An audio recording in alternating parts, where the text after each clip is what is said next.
¿qué es lo que va a hacer la atropina, Noel?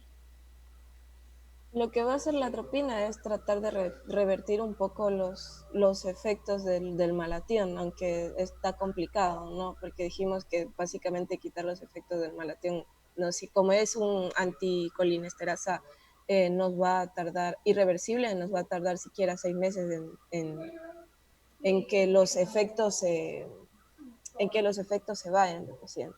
Ujú. Ok, entonces, siendo irreversible, el problema puede ser, es un gasarín, ese es más tóxico. El malatión es una intoxicación, pero vos le puedes salvar la vida y mantenerle, y ponte que le pones carbón activado, le desintoxicas, le haces que el paciente vomite. Entonces, hay otras cosas que tienes que hacer en una intoxicación, ¿no es cierto? Poner carbón activado que bloquee al órgano fosforado, hacerle que vomite para que no se absorba, y con la atropina primero le salvas de la vida para hacer cualquier cosa y mantenerle. Pero lo importante es que entendemos en qué casos doy. ¿De acuerdo? Sí estamos claros. Ok, entonces la atropina va a servir en un paro o en una intoxicación por órganos fosforados. Supongo que a alguien se le ocurrió y puso 5 ampollas de fisostigmina, se equivocó. No han sido soluciones salinas, han sido fisostigmina y no se dio cuenta de la ampolla que puso. Y entonces el paciente entra en un proceso gravísimo de esta naturaleza. Pones la atropina, es un antídoto de la fisostigmina, entonces le salvas la vida al paciente. Entonces, lo importante es saber si es que estoy con más o con menos acetilcolina, ese es el punto, ¿de acuerdo? Entonces, esa sería la indicación de estos pacientes con atropina, ¿de acuerdo? Si está claro, ¿alguien tiene alguna pregunta sobre eso? Chévere. Ok, yo tengo aquí otra presentación de la atropina. Tengo una atropina en gotas oftálmicas. Entonces, mi pregunta será, eh, ¿dónde estamos? Sheila, ¿para qué utilizaré una gota de atropina en el ojo? ¿Qué es lo que voy a conseguir con eso?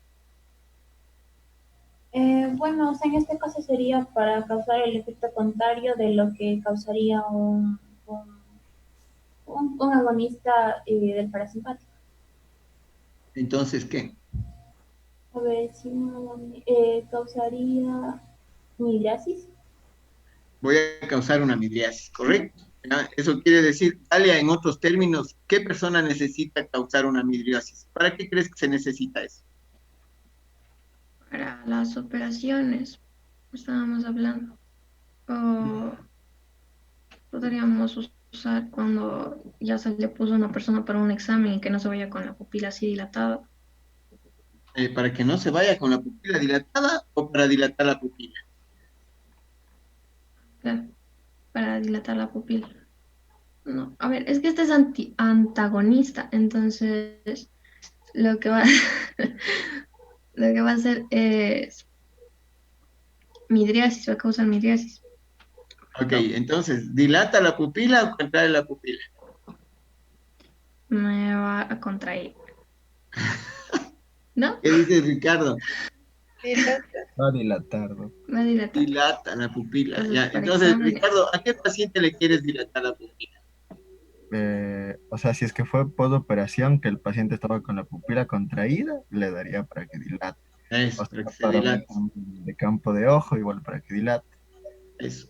Lo más usual que se utiliza una dilatación de la pupila es para diagnosticar a ver qué pasa en el ojo, ¿no es cierto? Entonces, vamos a hacer un ejercicio. Ricardo es el doctor y la Cami Orbe es la paciente, ¿ya? Entonces, Cami, tú te vas al oftalmólogo porque tienes una molestia en el ojo, ¿ya? Y el Ricardo tiene que ponerte algo para dilatar la pupila. Por favor, ándate donde el Ricardo a ver qué dice, ¿ya? Ya, entonces, hola doctor. Hola, Hable serio, que con ese doctor y ya no regreso. La relación hola, hola, Así, médico-paciente. así. hola, Camila, ¿en qué te puedo ayudar?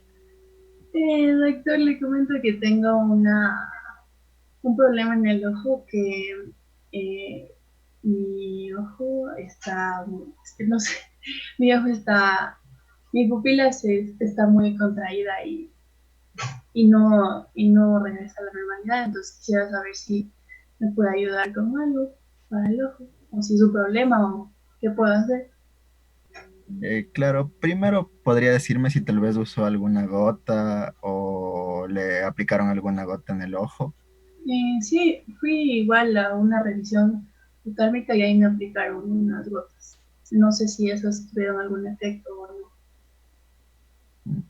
En caso de... ¿Dónde estás, Ricardo? Que no te encuentro. ¿Dónde estás?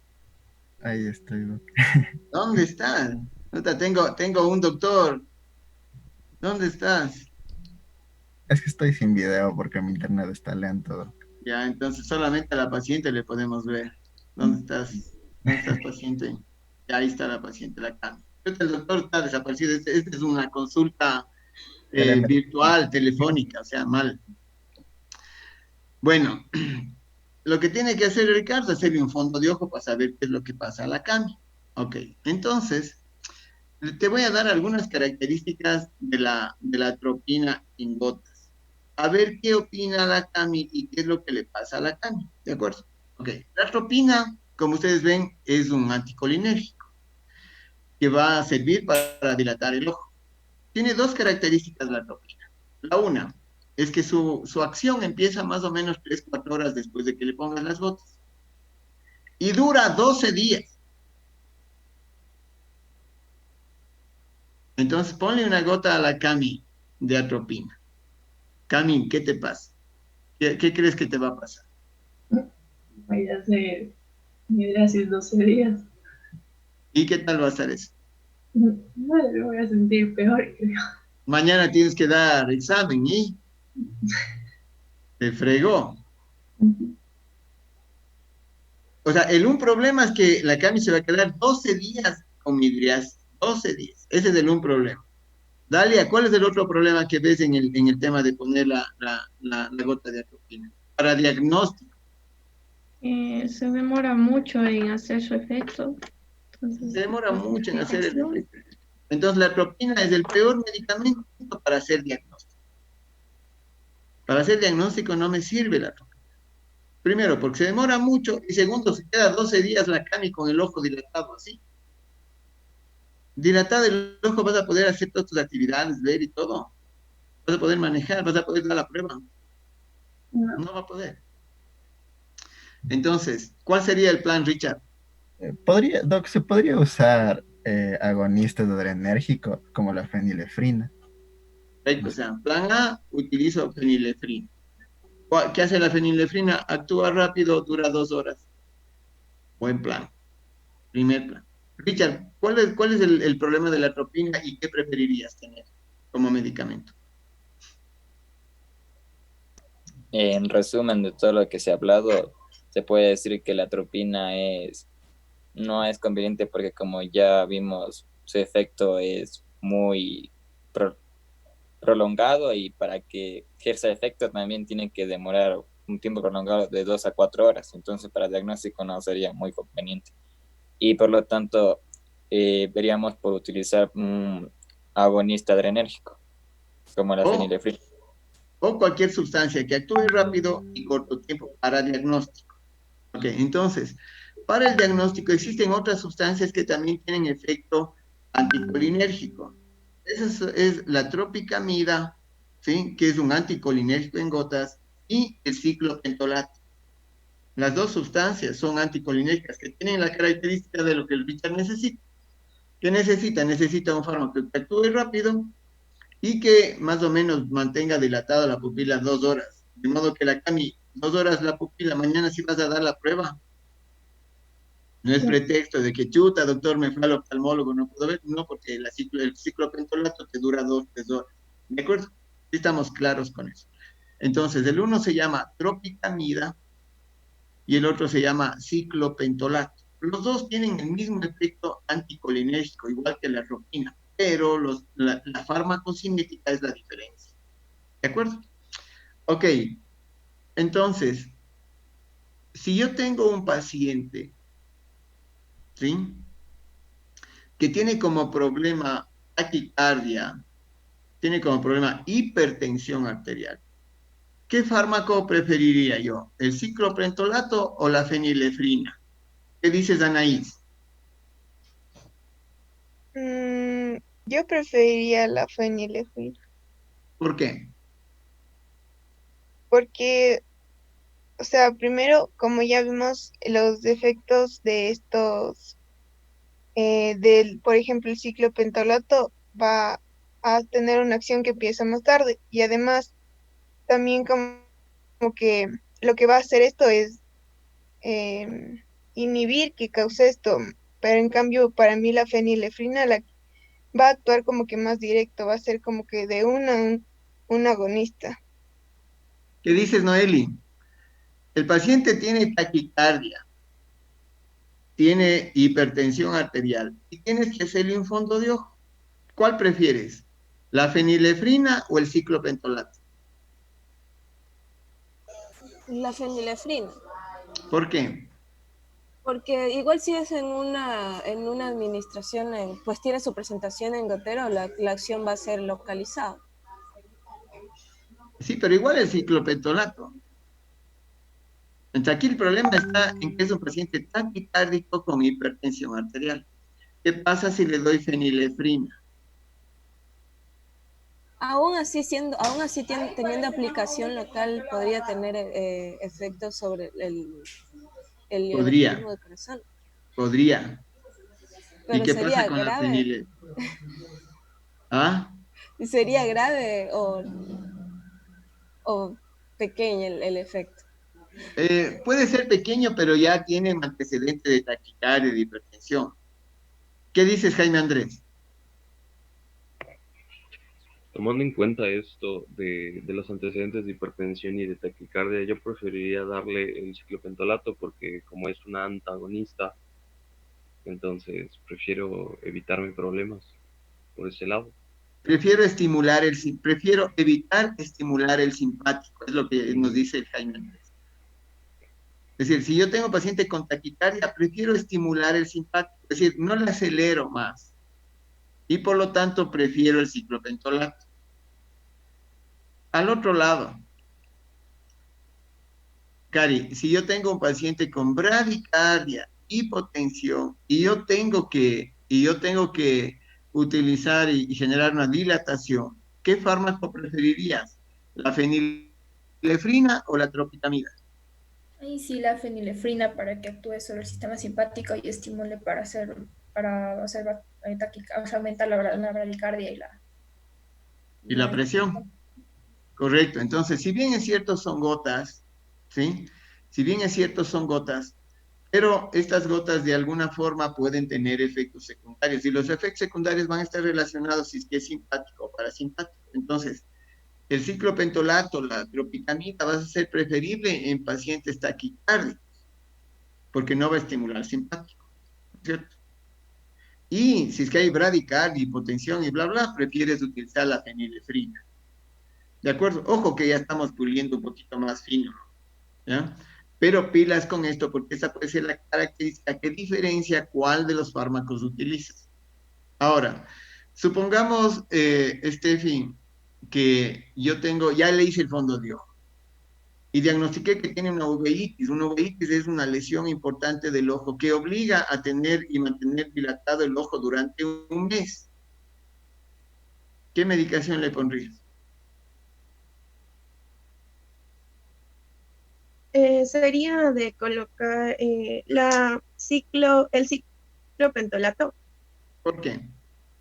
porque estos actúan como, o sea, la duración de que la pupila esté dilatada sería prolongada en más días, o sea, 12 días o más.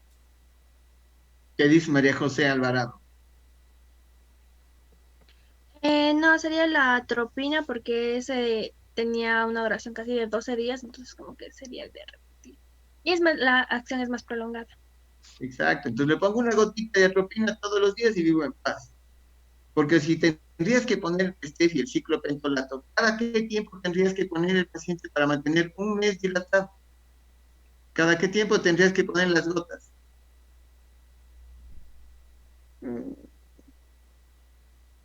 Mm, a ver, es que ya me confundí. La atropina es la que dura los 12 días, o sea, le mantiene Ya, dilatado la pupila durante 12 días. eso. Y Pero tú el dijiste el ciclopentolato. Sí, ahí Ya, me confundí. Pero, Doc, y entonces el ciclopentolato, ¿cuánto tiempo le mantiene a la pupila dilatada? 2 horas. Ah, ya, ya, esa era mi confusión. Ya. El ciclopentolato, 2 horas. Entonces, si yo tengo que dar un mes dilatado, con el ciclopentolato, ¿cada qué tiempo tendrías que poner las gotas? Cada 2 horas. Sería una tragedia, ¿sí o no? Sí, Entonces, esto es lo interesante de estos fármacos y del contexto farmacológico. Es decir, ¿por qué doy el uno? ¿Por qué doy el otro? Entonces, Cris, en resumen, ¿por qué doy ciclopentolato para el diagnóstico y por qué doy la atropina para un paciente que tiene un diagnóstico de uveítis y tengo que darle un mes? Cristian. Ya. Todo se resumiría entonces en la duración que queremos obtener, porque el ciclopentolato, o sea, dura 2 horas, que nos sirve para un diagnóstico. Y en cambio la atropina dura 12 horas, entonces nos sirve en este caso de la uveitis, que tiene que estar dilatado por bastante tiempo, entonces nos conviene que dure 12 horas, serían una gota al día. Correcto, ok. Entonces, pilas, yo les voy a poner casos clínicos. El paciente fulano, ¿con qué le diagnostica? ¿Con qué le trata? Ahí tienes que ver si que es hipertenso, si es hipotenso, si tiene taquicardia, ok. Tiene que ser más reflexivo que solo por memoria. Pilas. César, tú tienes una pregunta. Sí, pero hablando con esto de la fenilefrina y de estos medicamentos perdón, estos fármacos, no me convendría también usar igual el ciclopentolato en vez de la fenilefrina, porque ahí no es que estoy, o sea, ahí estoy bloqueando la acción del parasimpático en alguien que Claro, pero tiene estás quitando un freno. Y vos quitas del freno y con eso ya sale el carro. lo mismo del carro, o vaya, Es la misma cosa del carro. Porque con la fenilefrina, ¿aceleras o quitas el freno? pues acelero. Aceleras. Si tengo un paciente taquicárdico, hipertenso, y le pongo fenilefrina, ¿acelero o quito el freno? Y ahí no vale poner una gota del uno y una gota del otro. No, no, no, no. Eso es ya política del pistolazo, es decir, ya mando ahí 4 antibióticos a ver si alguno le pega. No, no, no. Sí, aquí es full cabeza, cabeza con razonamiento. Sí, estoy claro, pero es buena cosa. O sea, es bueno que tengamos este análisis, porque tú dices, pongámosle del uno el uno, no. Ahí tienes que escoger. Y al escoger, el resultado puede ser mucho más beneficioso para un paciente. Si yo tengo un paciente que tengo que dilatar y tengo bradicardia y tengo un proceso de hipotensión arterial, ahí prefiero acelerarle un poquito, o sea, me conviene acelerarle un poquito. Ahí prefiero utilizar la fenilefrina. Ahí está la diferencia. Entonces, usted piense bien en quién acelera y quién quita el freno, y cuándo debo acelerar y cuándo debo quitar el freno. ¿De acuerdo? Chévere. Listos. Entonces, vamos con más fármacos. Está interesante esto, está bonito. Entonces, aquí tenemos nuestros fármacos, no se olviden los nombres, ¿no es cierto? Atropina, clopidogrel, ciclopentolato. Ok, ahora, yo tengo una presentación de un anticolinérgico, ¿sí? Tengo una presentación, aquí, tengo una presentación de un anticolinérgico que es en spray para un problema pulmonar. Entonces, mi pregunta sería, ¿a qué paciente le voy a poner un anticolinérgico en spray? ¿A quién le voy a poner? ¿Qué dices, Bolívar? Un anticolinérgico en spray. ¿No Ujú. sería alguien que esté intoxicado con metacolina? Podría ser. Sí podría ser, pero rarísimos, la metacolina casi no hay, rarísimo. O Pero también en de cambio yo los... tengo 99.999 de otro tipo de pacientes que necesitarían eso. Richard, ¿cuál necesitaría?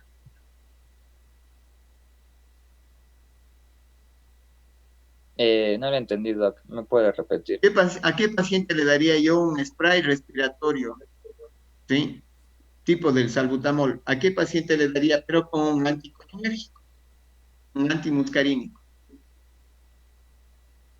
Eh, no sé, aquellos pacientes que tengan una acción reforzada del parasimpático, porque el parasimpático está implicado en broncoconstricción. Es decir, que tenga broncoconstricción. Es decir, eso es lo mismo.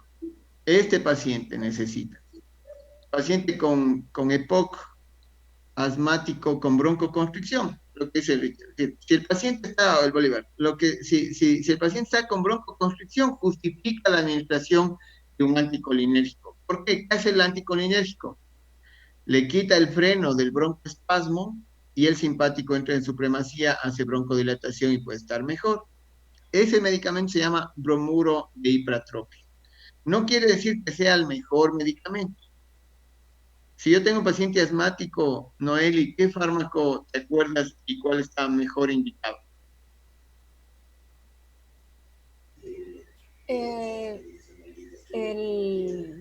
Estaría mejor indicado el salbutamol. El salbutamol. ¿Qué pasa, Cari, si el paciente tiene accesos de broncoespasmos nocturnos cuando duerme durante toda la noche? ¿Le darías el salbutamol o no? No. ¿Cuál le darías? Formoterol, creo que. Le darías el formoterol. ¿Por qué? Porque se actuaba para la noche, creo. ¿Pero por qué actuaba para la noche? Porque era lava. Era lava, exacto, tenía una larga duración. Entonces, en los pacientes que tienen contraindicado actuar sobre el simpático por A, B, D, C razón, ¿sí? Ahí podríamos utilizar bromuro de hipratropia.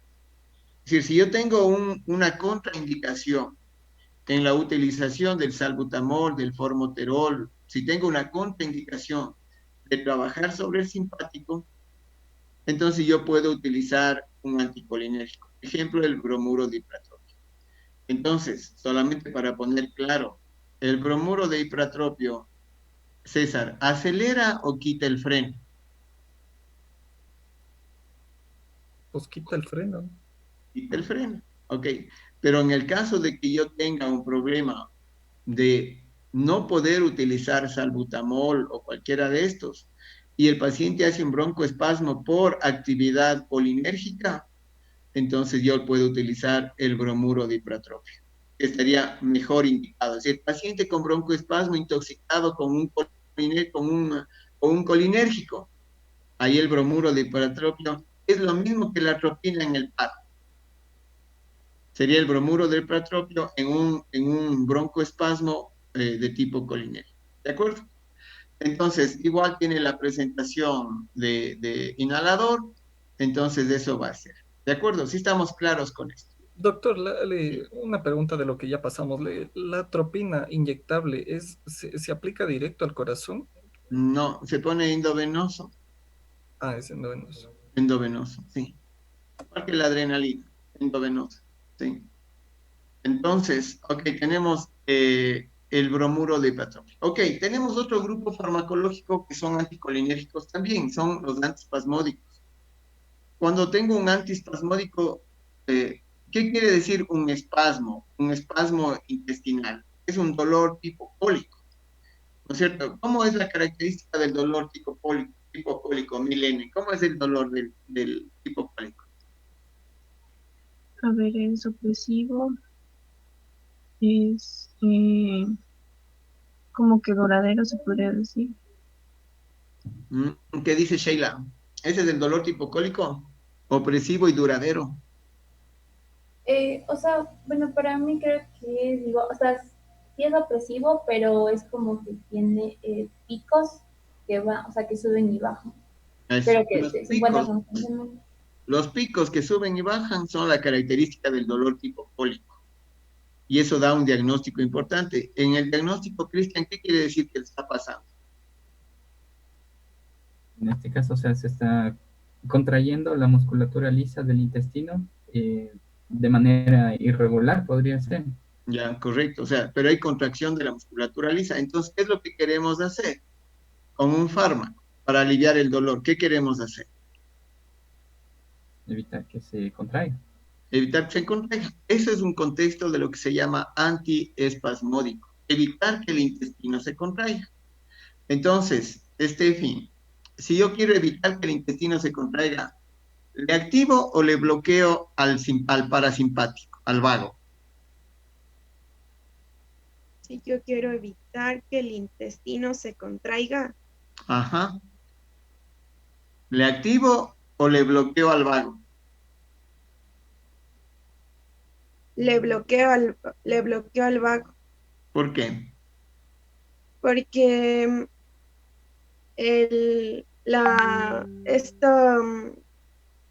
parasimpático va a relajarla. No, el activo al parasimpático, el activo al vago. ¿Cómo le activo al vago? O sea, ¿Qué? se supone que el parasimpático hace la relajación de los músculos y también en este caso ayudaría a que no exista esta contractura muscular. ¿Qué dice Richard? ¿Qué hace el vago en el intestino? El vago ayuda a que se dé la motilidad intestinal. Eso. Y si yo tengo un paciente con espasmos intestinales, ¿qué tengo que hacer con el vago?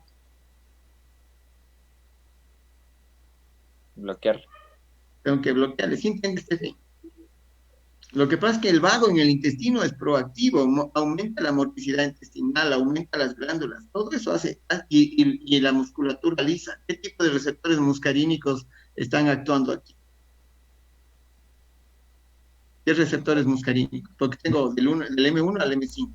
El M3. El M3. Pero ¿qué está haciendo? Está actuando. Entonces actúa el M3, provoca espasmo muscular, motricidad intestinal y el paciente tiene dolor. Entonces tengo que darle un antimuscarínico. Tengo que bloquearle al vago. ¿Ya? Entonces, en estas fases de espasmos, yo tengo dos antimuscarínicos que son como clásicos, que son antiespasmódicos. Uno que es un derivado de la escopolamina, se llama el bromuro de butilescopolamina, es la famosa buscapina. ¿Sí conocen a la buscapina? ¿Han oído? Denle la buscapina. ¿Cuándo? Cuando está con cólico, cuando está con espasmos. ¿Ya? Entonces ahí tenemos una buscapina, un antiespasmódico. Y el otro muy conocido también es la pramiberina o la cistalgina, que también se utiliza esta cistalgina o la buscapina, que es la butilescopolamina o la pramiberina, que son antiespasmódicos, ¿cierto? Ok, yo tengo un problema con el uso de los antiespasmódicos en el manejo del dolor abdominal. Yo tengo un problema con eso. Nicolás, ¿qué problema crees tú que puedo tener al dar antiespasmódicos en un dolor abdominal?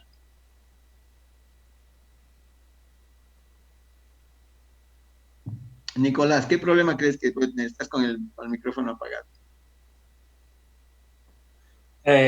Como van a actuar sobre receptores M3, entonces no solo van a afectar a eso, sino también pueden llegar a afectar, por ejemplo, a la vejiga, al pulmón, a las secreciones del estómago, del ácido clorhídrico, secreciones también que ayuden en la digestión.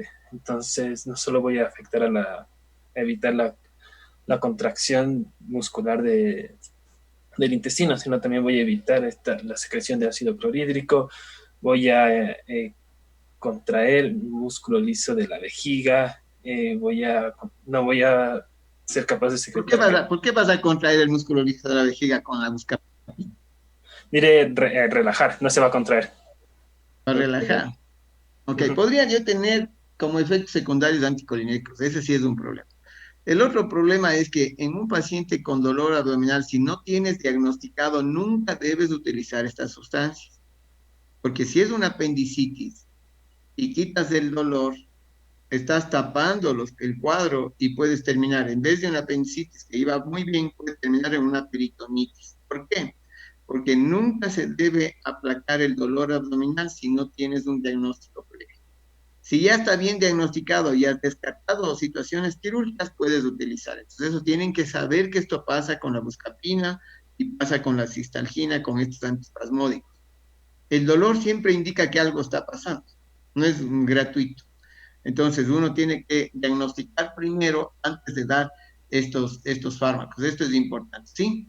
De acuerdo, es bueno como un elemento anecdótico a considerar. Nunca dar antiespasmódicos si no tienes claro el diagnóstico.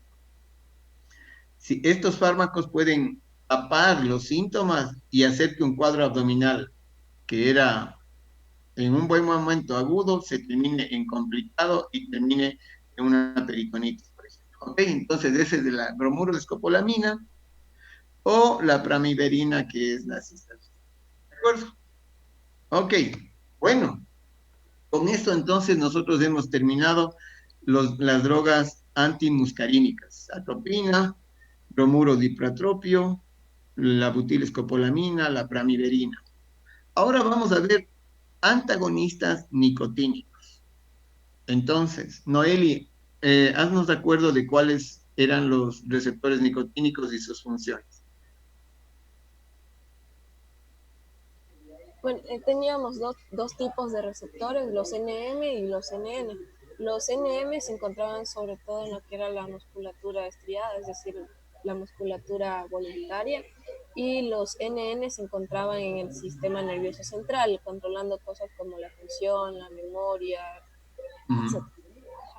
Ok, entonces, lo que estoy haciendo yo con los receptores, estos, los más importantes de los receptores nicotínicos, cumplen una función motora, contrayendo el músculo, ¿no es cierto? Entonces, ahora aquí, Milena, la pregunta sería, yo voy a dar un antagonista nicotínico. ¿Cuál será el objetivo de dar un antagonista nicotínico? ¿Qué quiero conseguir? Que no se contraiga el músculo. Que no se contraiga el músculo. Lo que en otras palabras quiere decir que se relaje. Que se relaje.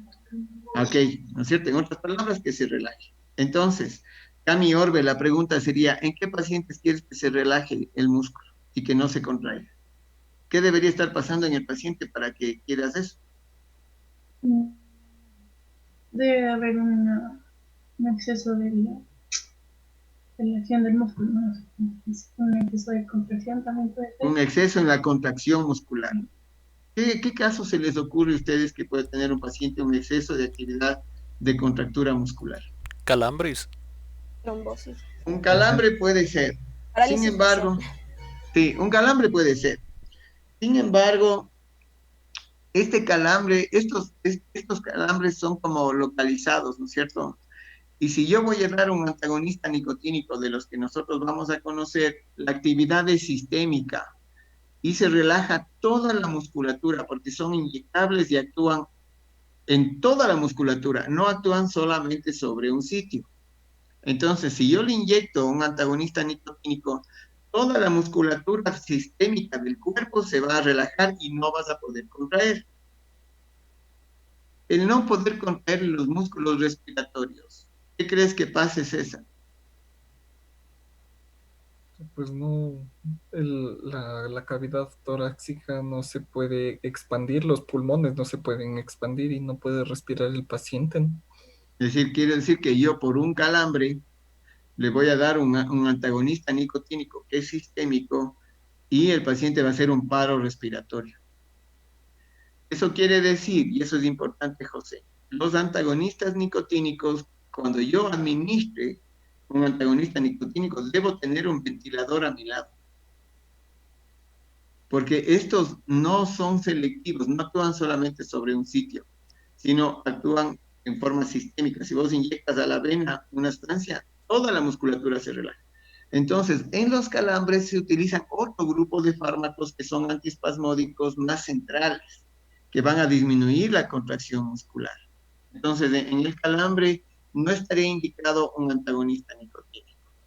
Entonces, tendríamos que buscar qué otro proceso debe estar pasando para que yo dé un antagonista nicotínico. ¿Qué dices, Dalia? María José Ortiz, ¿qué dicen? ¿Qué debe estar pasando en el paciente para que yo dé un antagonista nicotínico? Piensen en un paciente que tenga una necesidad de esto. Alguien con tetania, tal vez. Una tetania, por ejemplo. ¿Ves? Dalia, ¿qué decías? Pero estaba pensando que con uso local, el funcionamiento de esa enzima botulínica para Sí, el botox. ajá, pero eso es solamente local, eso es full localizado. Ahora estoy diciendo en el área sistémica, pero eso es una buena indicación. En el Botox, es el Botox un antagonista nicotínico, pero en aplicación focalizada, inyectable focalizada. El mecanismo de acción ya vamos a ver cuál es la diferencia entre los dos. Ok, pero esa sería una indicación. ¿Cuál otra indicación sería así como tipo una tetania? Entonces, ¿en qué pacientes se utiliza? Hay básicamente algunas indicaciones para estos antagonistas nicotínicos. La una indicación básicamente va a ser pacientes con un estatus epiléptico, por ejemplo. Da 2 horas convulsionando. Entonces ese paciente no evoluciona bien. A él tenemos que paralizarle sus movimientos. A él le podemos administrar un antagonista nicotínico. O un paciente con un estatus asmático que no responda y que tengas que paralizar sus músculos. Y lo más usual que nosotros tenemos es la necesidad de paralizar los músculos de un paciente que le voy a operar. Imagínate cómo le opera el intestino a un paciente que está moviendo. ¿Cómo le operamos una fractura a un paciente que se mueve? Entonces, los relajantes musculares se utilizan en cirugía para relajar la musculatura de un paciente y poderle operar. Doctor, y para los pacientes que tienen Parkinson, que también tienen contracciones involuntarias. El medicamento no estaría indicado porque, de nuevo, insisto, que en estos casos, cuando tú vas a administrar un antagonista nicotínico sistémico, se paralizan todos los músculos. Entonces, ponte que yo tengo un paciente con Parkinson que está con este movimiento, ¿ya? Y yo le inyecto un antinicotínico y se paralizan todos los músculos.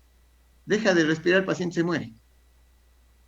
Es decir, siempre que utilices fármacos de esta naturaleza, antagonistas nicotínicos, debes tener un ventilador al lado, porque se paraliza toda la musculatura, todo, o sea, sin excepción, excepto, como cuando dijo Dale hace un momento, cuando yo inyecto una sustancia muy puntual, como es la toxina botulínica, que ya van a ver el mecanismo de acción, que también antagoniza los receptores. Bueno, no antagoniza los receptores, el mecanismo de acción es diferente, ya van a ver. Entonces, ¿y en un paciente con esclerosis múltiple? No, tampoco. Porque cualquier paciente que vos inyectes debe estar o en el quirófano o en terapia intensiva, porque deja de respirar. No ves que no es selectivo frente a un músculo, sino a todos. Entonces, no hay ese medicamento no sirve para el manejo clínico de ningún paciente. Sirve para un manejo emergente de estatus epiléptico. En un paciente con un estatus asmático que tengas que meter en un ventilador. Los pacientes que tienes que operar. O un paciente que debo mantenerle relajado en terapia intensiva 15 días. ¿No es cierto? Que no puede moverse. Pero todos deben tener un tubo endotraqueal y máquina de ventilación. Si vos inyectas ese medicamento y dejas de respirar, hace un paro respiratorio, es decir, le vas a matar con una inyección a cualquier paciente. Si no tienes ventilación al lado. ¿Sí estoy claro?